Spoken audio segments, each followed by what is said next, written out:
Jim Vries with us.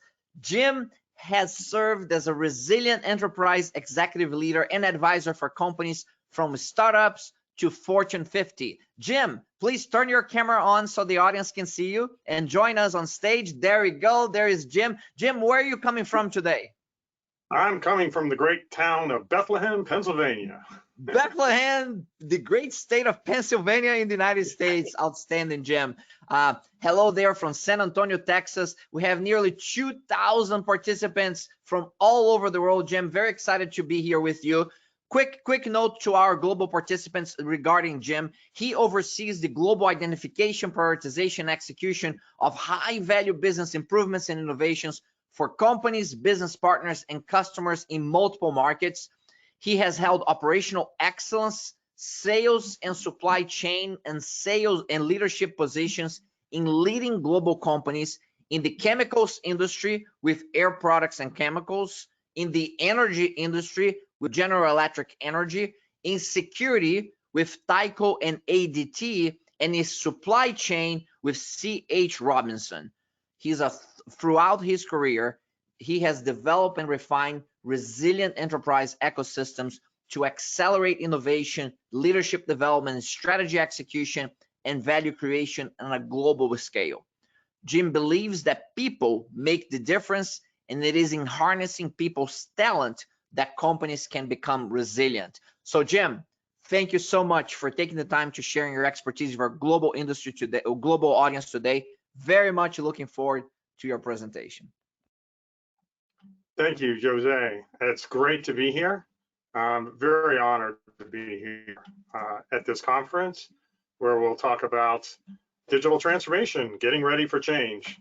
Every transformation is a change, so we'll talk about discovering your digitalization journey, fostering a culture that accelerates technology adoption, and then third, we're going to look at digital readiness and governance and infrastructure. And again, the challenge we have is digital transformation does require change, and without change, there's no pain. And without pain, we won't be able to build this resilient digital ecosystem that we've all wanted to build. So let's get started with discovering a digitalization journey. Well, it's defined many different ways. So what is it? We talk about artificial intelligence, we talk about machine learning, deep learning, a host of acronyms, Internet of Things, digital twins, blockchain, and smart contracts. And of course, we have Industry 4.0 supplanted with supply chain 4.0. It's getting heady out there. So what are the top digital transformation areas that folks are focusing on now? This comes from our friends at one second here. Comes from our friends here that, sorry, slide problems. And what they found was that from a customer experience and engagement perspective, that's where most of our strategies are coming from. They're coming from there. They're coming from reducing operational inefficiencies, and they come from IT upgrades. So those are the top three areas where we're having a lot of focus today. And then we're talking about increasing speed to market and existing products and services. And then increase innovation, digital ethnography, trying to drive change in that way from digital transformation perspective. And then we want to introduce some new business models. And we see companies going out of what they're doing today, and because they've built this huge digital ecosystem within their company, and they say, can we harness it and sell something different? And then of course we have new products and services. So digital transformation means something different to everybody. And that's the challenge. There's a lot out there. There's everything from artificial intelligence to robotics process automation, process mining. Now we talk about hyper automation, data-driven twins. So how do we make sense of all of these different things is really what it is. So when we look at what's been going on in the sectors and a little bit dated, but a lot has, where this is a little bit remained the same is for the transactional area is where we've seen a lot of digitization at the bottom and by sector. So the professional services, the media, finance and insurance, wholesale trade, these are the areas where there's been quite a bit of work in the assets usage and labor of digital transformation. The oil and gas industry has picked it up, the utilities, where there's high risk, high reward. The chemicals and pharmaceuticals have been participating quite a while. Now, what's changed is with COVID-19, healthcare was lagging. But of course, with COVID-19, healthcare and even education, because of COVID-19, those two sectors have bumped up in the last year, of course. And now we're seeing a snowball effect of all the different digitization efforts. So as we look at digitization, we break it down into three major pillars. The first pillar is data infrastructure. Where is the data? How is it coming through? What does it look like? Do we believe our data? And what we see is moving from bottom to top, we have disparate data to really building that data ecosystem that we're all trying to build. So we move from data mining up through process mining and up to an enterprise network. The second pillar is visibility, and where we've had SQL reports and BI reporting capabilities really for the last 20 to 40 years. What's the new technology is around digital twins and driving that into real-time data, predictive and prescriptive statistics and analytics to drive that value chain collaboration network. So you have an enabled, informed decision-making. The third pillar is focused on artificial intelligence, where you start from a targeted artificial intelligence, like an expert system in one particular area in your company, all the way through an AI ecosystem. And in the beginning, we had high code programming. Now we're moving to low code and no code programming. So anybody can program in the language. And we're looking at natural programming language. We're looking at deep learning, computer vision, and of course, that auto machine learning. So the purpose of this is to say, without data, we can't move from left to right. Everything relies on data. Without visibility, we can't move from left to right. So we need to mature in all these areas. And what we'll learn is enterprise information management is this lonely thing out here that is often overlooked, that we need to be looked at, because without good, clean data that's trustworthy, we're not able to make informed decisions and drive the digital ecosystem. So with that, we're going to talk about culture a little bit. So at the boardroom, we're all sitting around the room and we're saying, we need to digitize. We won't be able to keep up with the competition. Where legal is saying we don't have the governance to build this digital. How are we going to make sure that we protect ourselves? Our salespeople are saying we are getting less and less time in front of our customers. And finance is saying we have, 100 bots built into the system, and we'll be using bots in 2020, 2021, and we'll be driving automation throughout our core processes. And that's where most digitization starts, is finance driven. So everybody has a different viewpoint on digitalization and what it looks like. But at the end of the day, it comes down to the employee and what they're looking for. So this comes back to say, what does our company stand for? Do we have a core list of beliefs, passion, urgency? What do we stand for? And how does digitalization fit into our overall company goals? So we all know that culture eats strategy for breakfast. That's a pretty well-known phrase. And customers will never love a company until the employees love it first. So when we're doing digital transformation, we have to keep in mind the day in the life of the employee. Are we making it better for them? Are we empowering them to make better and more informed decisions from the CEO to the general manager level, all the way down to the front lines? So we want to be able to characterize the heart of the company and understand our cultural understanding so that we can make informed decisions. So when we're inserting digitization and digital transformation, it makes sense to our stakeholders. If the stakeholders aren't bought in, no matter how cool the technology is, it's not going to work. And we know that for many, many years, for the last 30 years, every change is tough. When we all encounter change, we're going to go through denial, anxiety, fear, anger, stress. It doesn't matter who you are, but the goal is to come out stronger than when you began. So how do we drive that digital transformation and link it to the heart of the company of what it stands for, and then drive that? Well, we need to drive it through a lot of communication and through different change processes, which we'll cover in a few minutes. So we all know that nobody likes change when it's something that's done to us, but change is that what we think of or embrace on our own is different. So we have to create an environment such that change is part of our company and we respect our employees' perspective of what the new world's going to look like with digital transformation, that it's not a threat. And where do we start? Well, we should start with, we go back to Porter and we look at our value chains throughout the company.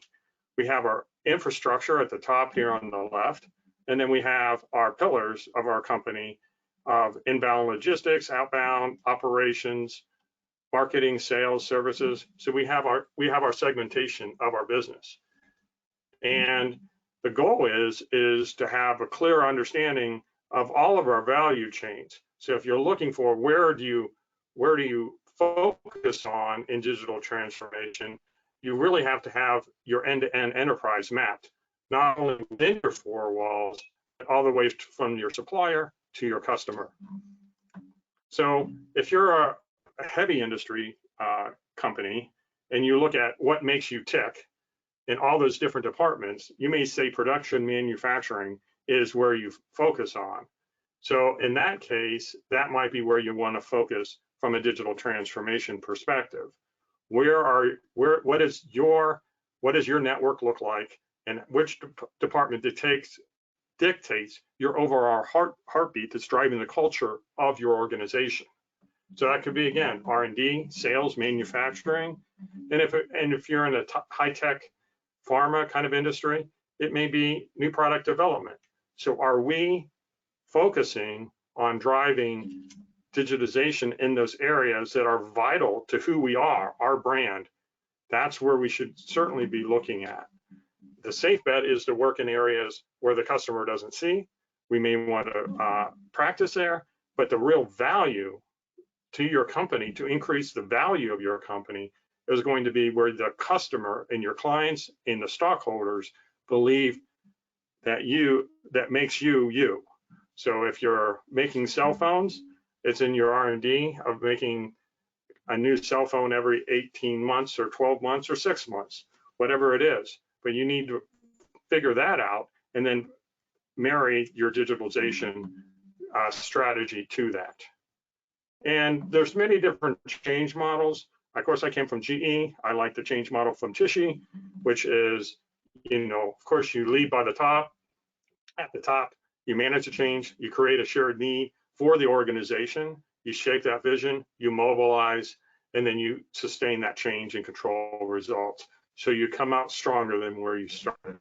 And of course, today there's Proqis AdCar, which is another fantastic change model that's very, very popular today. I'm not advocating one or another. I'm just saying and suggesting that you make sure you are marrying this with your digital transformation journey. Whatever that change language is, you're driving that throughout your organization. So when you tell people what they need to do, but let them figure it out how it is going to be done or how to do their jobs, you get a much better buy-in. Bottom line from these quotes is the people who are doing the work need to be involved in the solution. Even if you know what the solution is, they have to be part and parcel of that. And there's different types of cultures. There's no right or wrong. Understand what your culture is. Are you a team first culture? Are you elite culture? Are you a horizontal culture, a free spirit culture?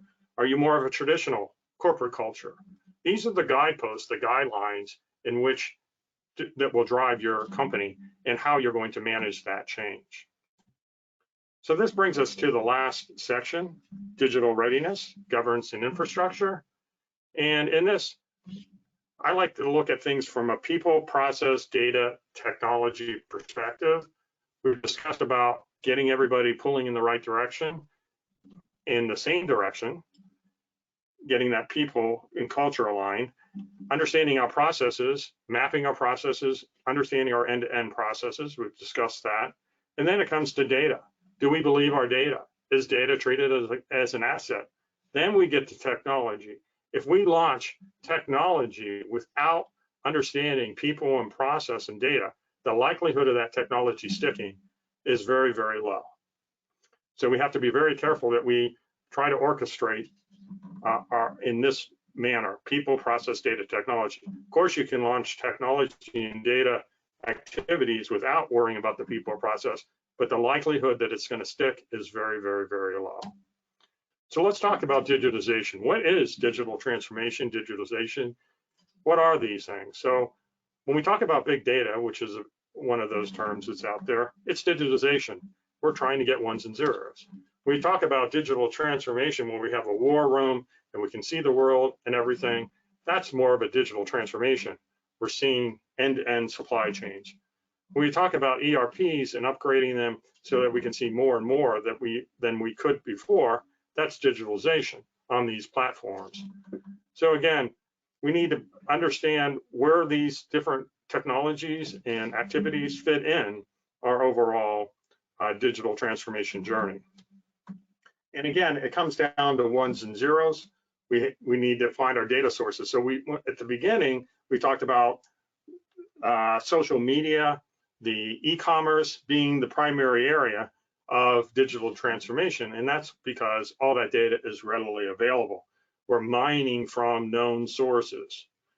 As we move forward, we need to create new sources of data, new ones and zeros. And that's bringing in not only machine learning of our ERPs, but bringing in Internet of Things and new data sources. And then bringing in images, video that we've had access to, but we've never used, and looking at how do people act in the workplace. A very hot area today in digital transformation is video capture and ethnography for safety, for customers, understanding customers' values and ordering patterns and pattern recognition. All these are the things that are coming out that are being used in different environments than what had been before. So all three of these techniques, mining the data, harvesting that data, and driving web scraping of data and video is what's really happening today. And as that data is continuously changing, you hit this high rate of change. And we're really trying to understand if we can make more informed decisions between what we predicted and what we actually perform, we close that gap, build the systems so that there's better understanding for each and every person in the company of what they need to do and why they need to do. That's going to be the breakthrough. So we need to build a system of continuous data mining. So data needs to be an asset.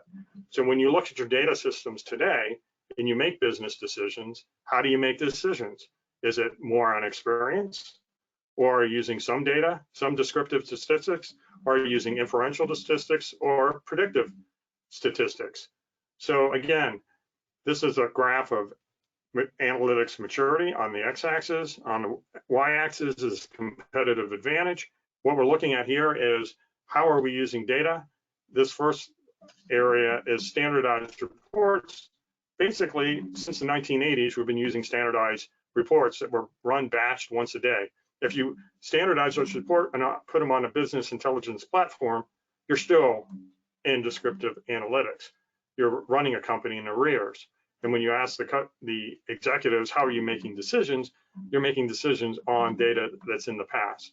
What we really want to do is move to a horizontally integrated platform of not predictive analytics. And the only way to get to that is that digital twin that we talked about, so that we can move to what will happen and what would be the best that could happen. So again, we're going to go back into enterprise information management. The risk management area is a hot area. Do we trust our data? We have cyber attacks all the time. Do we have value in the data that we're collecting? Most data, again, is from ERPs, ERPs are mostly the minimum amount of data collected to get the job done. It's not to give the complexion and the nuances of the data to make necessarily real-time decisions. So those ERP systems either have to be updated, or maybe you put a software and a service platform on top of it to supplement that data. So that's where you're seeing quite a number of SaaS providers provide that capability in the order of process mining, robotics process automation, intelligent process automation, and now hyper automation. Those are the hot topics that's making that value of that data real. So we're moving from ad hoc reporting all the way through statistical methods, forecasting, so that we can get to predictive modeling. And the only way we can achieve that is with real-time data. And you start with a data mart, and then you build this real-time data-driven digital twin. So Davenport had it right in the 2000s. This is the cornerstone of everything when it comes to data digitalization. If you don't have this, you're not going to be successful if you don't have that infrastructure in your company. It's painful, it's foundational, but it's required. You will not see exemplars that the 7% of exemplars out there that are working well with using data all have this infrastructure well built into the organization. So of course, who's the premier? IBM is certainly one of those premier companies where they've taken data from social media and turned it into text analytics and then made it visible. And then they're moving again from descriptive, predictive, and cognitive and making decisions.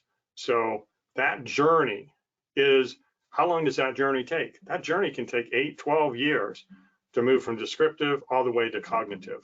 It's depending on how big your company is, how complex your organization is. Another company that's been very good at this is Flextronics, one of the largest electronics companies in the world. They've been doing this for at least 20 years. Another company is Cisco. They're all been using data as an asset to use it in supply chain risk and resiliency to make more informed decisions across their enterprise. So how do you get started? Well, we started with Lean Six Sigma. We talked about digitization and gaining that day-to-day visibility. And then we get into intelligent process automation and RPA, advanced analytics in the digital twins, or you could just outsource and give up and have somebody else do it for you. But the thing that's missing in this from our friends at McKinsey is, again, the data. The data provides the transactional clarity of all of these decisions. So we need data cleansing, data mining, and process mining. Again, if you talk to any AI scientist, you ask them, what do you spend the majority of your time on? It's this bubble right here, data cleansing, data mining. And why is that? It's because there's no enterprise information management. So if there's something I want you to get out of this talk is EIM. Let's get that right across the organization, figure out how to fit it in your digital transformation journey. And of course, then there's governance. We cannot forget about governance. That is a key staple for any digital building any resilient digital ecosystem. And I've outlined just at a very high level, you need, of course, your executive sponsor, and you need to build your advisory council to get it started, and then a task force, and then you need to start assigning digital data stewards throughout your organization. Who owns the data on which this decision is going to be made? And then who are the end users? How are they going to be using this data? That's the key to building a resilient digital ecosystem, is building this. This will mature over time and it'll become part of your organization. So let's look at the digital deployments journey in a summary here. So again, we need to have business alignment. What's your business? What's the brand of your company? What's the culture of your company? How does this fit into your overall culture? Number two, you need people. You need the people alignment to what you're doing. Does your culture fit the digitalization? Are people threatened by digitalization, or they feel like this is going to help them in their jobs and they feel where they're going to gain value in this? And then you need the IT alignment. You need the processes, the information, the technology, the cloud structures, those frameworks that we just learned about, we need those in the background. So with that, I want to just go through one last major slide, and that is the resilient digital ecosystem demand-driven maturity model. And as we move from whether you're service-centric, cost-centric on the x-axis, or you're inside out or outside in, which is more of an empowering mindset. So if we move from left to right, you know that we're just doing things as fast as we can, and it's a SME world, a subject matter expert world. Startups often fall into this because they haven't built the infrastructure. Then you get to stage 2, and then at this stage, you start building under your pillars of power, under each business unit and under each area.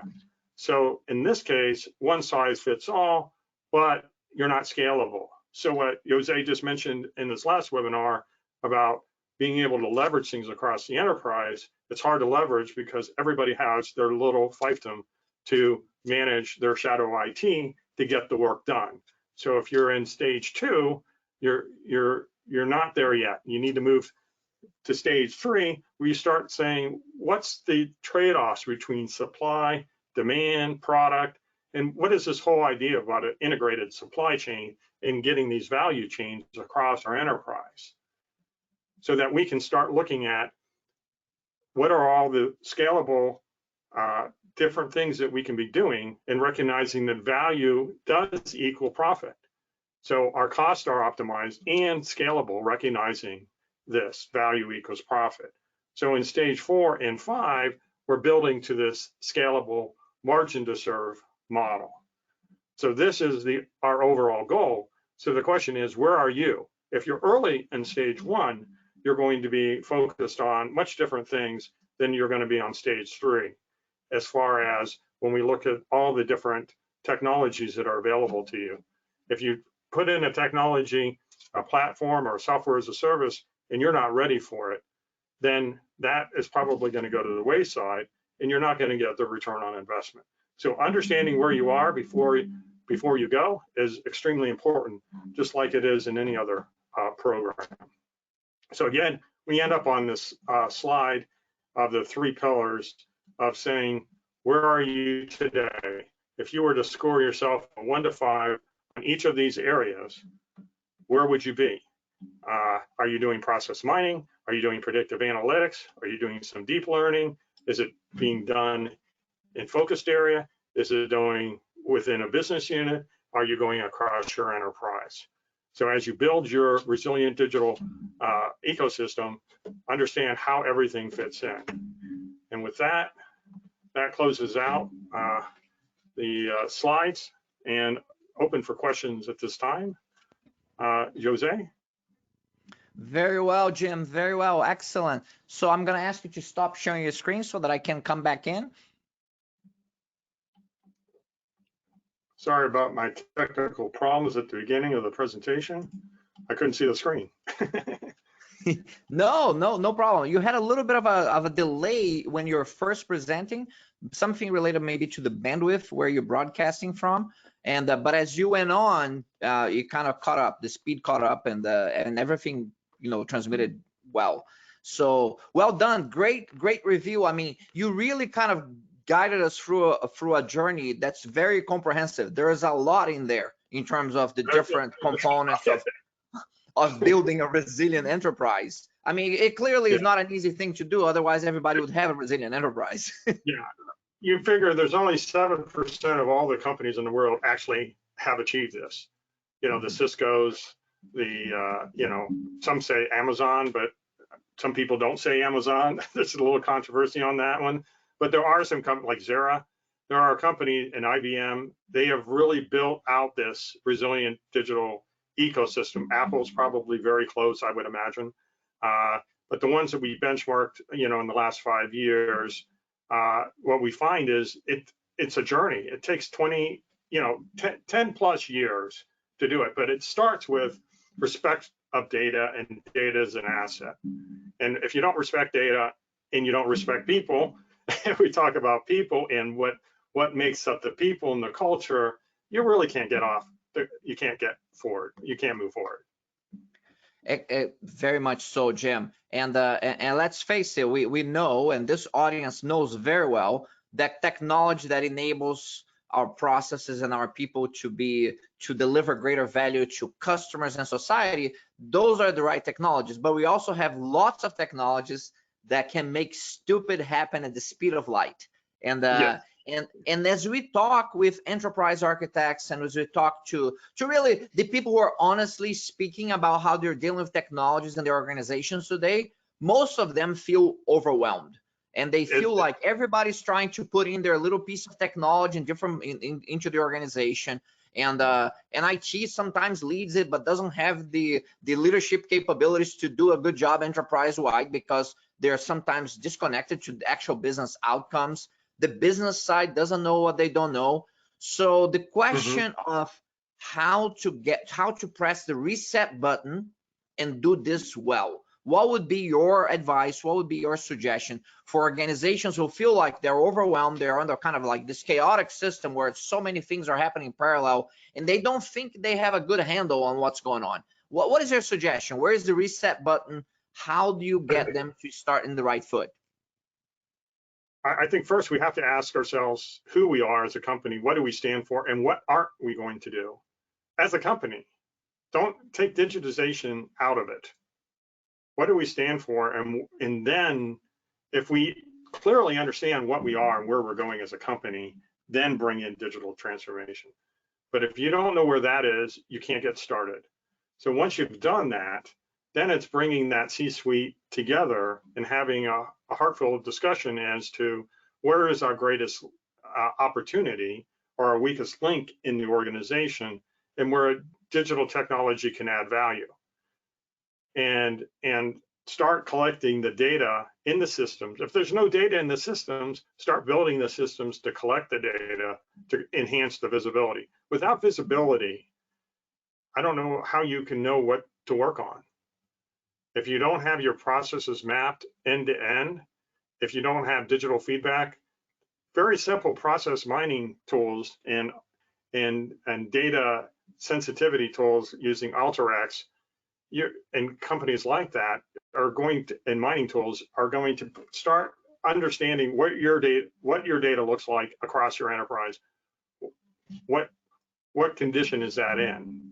If it's in poor condition, start building that data-centric team to start off with, and then pick very targeted projects, procurement, finance, the easy areas where digitization, there's tons and tons of case studies on, and focus yourself in those areas first, and crawl, walk, run situation. Does that answer the question? Yes, you did. You did. Those are great tips on how to reset the system and start on the right path. I like the comparison that you made in your presentation between just digitization and digital transformation. You kind of contrasted digitization and digital transformation. I think there's tremendous confusion about those topics. People think that just because you're digitizing things, you're somehow digitally transforming the business. And I think we both understand that that's not the case, and most of our audience here understands that as well.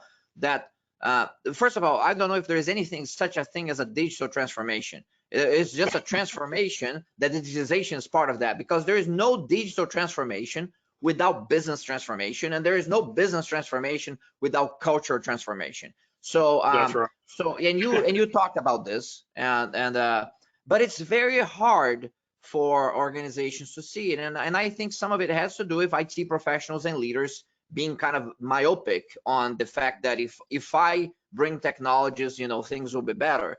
And what we've seen is a disaster. Numbers like 80-90% of digital transformations failing to deliver on their desired outcomes, and quite often there is not even a clear vision on what you want to transform into. It's just like, we just want to use this technology, and we're not sure how that what the vision is to what we want to become as part of the use of the technology. So the question is, how do you slow people down in a place where they think that, oh, we need to implement this technology and that technology and AI and NPL. There is more hype than there is actually reality sometimes in terms of business outcomes. But yet you have to explore those technologies. How do you manage that friction of the need for speed with technology implementation, but also the need for patience and reflection when it comes to the transformation journey, and how does this technology fit into that journey? Yeah, and this is the most perplexing question there is out there, because, you know, I hate to say it, it depends on, of course, the ecosystem which you're working in, how big the company is, and so forth. But you really need to start by saying what's valuable, and if they're trying to implement something, I think the classic case is RPA. RPA was really took off over the last 2 or 3 years, and then all of a sudden you heard RPA folks saying, oh, we need to do change with RPA. So anytime you're looking for technology to solve a problem without looking at the people, process, data ahead of it, it's going to fail. It's not a question of if, it's just going to be when. You're going to have some short-term gains and goals, but the likelihood it's going to stick is very low. And it's been shown time and time and time again that that's the case. So what I do is I try to share those stories with the client and say, you know, let's have the RPA, let's say we automate and we are able to increase productivity by 2 or 3x. Let's take that money and invest it in data, and putting, instead of those people focused on those tasks, let's have them clean up the data and build more robust systems, that EIM area. So find people that are people's acumen and that's there's certain of data masters and those type of folks have did that answer your question, Jose? Jim, you're having a little bit of a bandwidth problem from the location of your broadcast. So what I suggest you do is that turn off your video so that we can still get your audio clearly. So if you could toggle your camera off so that you're not broadcasting your video, because I think you're having a bandwidth choke right now going on from where you're broadcasting from. So go ahead and turn off your video on the interface so that your audio can transmit clearly. Okay, I'll attempt to do that right now. Right on the GoToWebinar interface, below the microphone, there's a little icon there. If you just click on that icon for the camera, they will turn your camera off.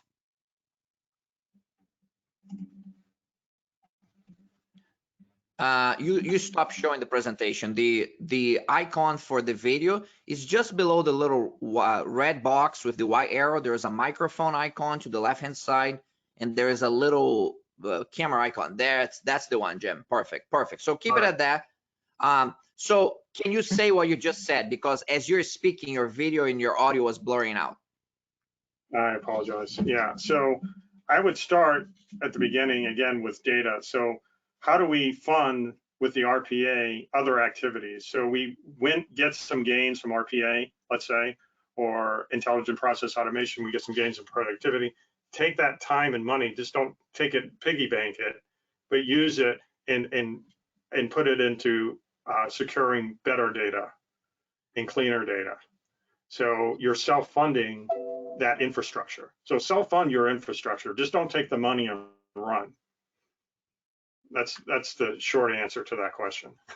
Absolutely. No, I hear what you're saying, that the need for the right foundation with people, process, and data, as you mentioned, and that cleanup. You did emphasize that during your presentation, that, and it's true, at least from my personal experience with over 100 organizations currently, that data scientists are spending most of their time cleaning up data, because there's the illusion that if I have a lot of data, it's a good thing. Well, it's a good thing if it has the right level of quality. Most of the organizations don't have the right level of quality, that data becomes useless, or actually can lead you to some really bad conclusions. So it seems that you're experiencing the same thing on your side when you're talking to data scientists, when you're implementing technology, that the data quality issue is a big issue that organizations are dealing with right now, right? Yes, and it has to start at the top. So if the leadership wants to make data informed decisions, they're going to start insisting that if you're going to bring me a decision to be made, it requires data. And until you have the data, whatever you're looking to buy or upgrade, you're not going to get it until you have sufficient data built. So I go back to my years in the 1990s. That's what Welch said in 1997. I will not make a decision on anything unless you have data. And he rejected all improvements, all upgrades, all system changes. He says, until you have collected the data to validate that, we're not going to make any decisions. So for 2 years, I don't think we made hardly any big decisions because we were focused on cleaning the data. And then the other thing is most of the data we're collecting, again, in ERPs is not decision-based data. It's finance data, the minimum we need for accounting, not for day-to-day decisions. So now we have to build additional systems, whether they're software as a service or we expand our ERPs, or we use Internet of Things, or we use RTLS to track the flow of our traffic of our goods, whatever it is, then we can start bringing those in. But if you start bringing in RTLS and all that stuff in now, and you don't have a handle on your ERP, and all the ERP data is garbage, now you're marrying all this nice clean data with garbage data, and then you're wondering why you're not making good decisions. Well, I think the answer is quite clear. Excellent point. And process mining the ERP data is not going to be that helpful. I mean, it may show you some waste, but it's not going to be as helpful as it could be for sure. Jim, terrific insights. Really want to appreciate you taking the time. I know how busy you are and how many things you have going on. Multiple decades of experience implementing successful change and leading business transformations across several industries. So thank you for sharing that expertise with us today. Thank you so much, and I apologize for my technical problems. I guess living out here in the boondocks doesn't pay off. Thanks so much, Jose. Take care. Thank you, Jim. It came through clear in the end. Great message, great presentation. We appreciate that. So, ladies and gentlemen, that was Jim de Vries, the managing leader and director for Enhance International Group, sharing his expertise across multiple industries on leading culture, business, and digital transformations. This is, as you can see from his presentation, he gets pretty tactical on these things because that's where the real challenges are on real implementation. So again, this is a conference not from theoretical people to you. This is a conference from leaders and practitioners to leaders and practitioners who wants to know the good, the bad, and the ugly when it comes to digital transformation. So we are going to take a break now, and we're going to come back at the top of the hour with a leader from VMware.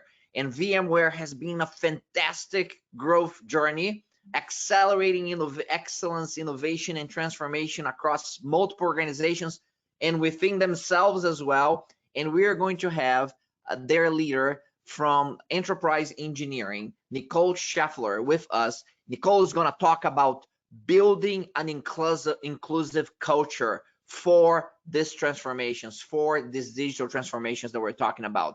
So check back with you at the top of the hour and VMware. Thank you.